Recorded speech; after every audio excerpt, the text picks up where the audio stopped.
आगामी 30 तारिक जनवरीमा श्रम मन्त्री मल्य घटकको उपस्थितिमा चिया बगानको मिनिमम वेजेस बारे छलफल हुने।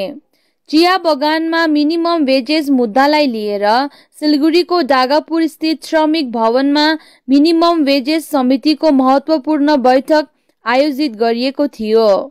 मंगलबारको बैठकमा राज्यका श्रम मन्त्री मल्य घटकको उपस्थिति रहेको थियो। बैठकको अन्त्यमा मन्त्रीले मिनिमम वेजेस समितिको यो 18औं बैठक हो भने। बैठकमा ट्रेड युनियन सञ्चालकहरूको उपस्थिति रहेको थियो र उनीहरूसँग चिया बगानका विभिन्न पक्षहरूका बारेमा विशिष्ट रूपमा छलफल भएको थियो। जनवरी 30 मा अर्को बैठक बस्नेछ। सो बैठकमा मिनिमम वेजेस विषयमा निर्णय हुने अपेक्षा गरिएको छ।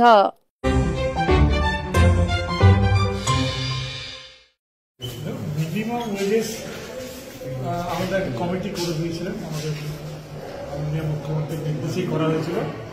আজকে এটা 18তম মিটিং করা। ইন দি মিন টাইম একটা ডেভেলপমেন্ট হয়েছিল যে আমরা যে অ্যাডভাইজারি করেছিলাম 18 টাকা করে বাড়িয়ে 250 টাকা, তার বিরুদ্ধে মালিক পক্ষ হাইকোর্ট গেছিল এবং হাইকোর্ট তার অর্ডারে বলেছিল 6 মাসের মধ্যে প্রেফারেবলি মিনিমাম ওয়েজেসটা ফিক্স করতে।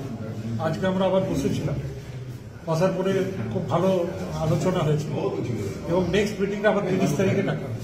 তার মধ্যে যে সমস্ত ডকুমেন্টসগুলো সার্কুলেট করা হবে সমস্ত মেম্বার দিয়ে দেবে।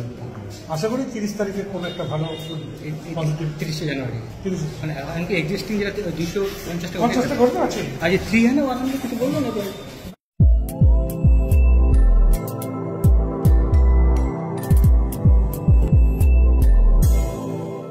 यो हो SG न्यूज।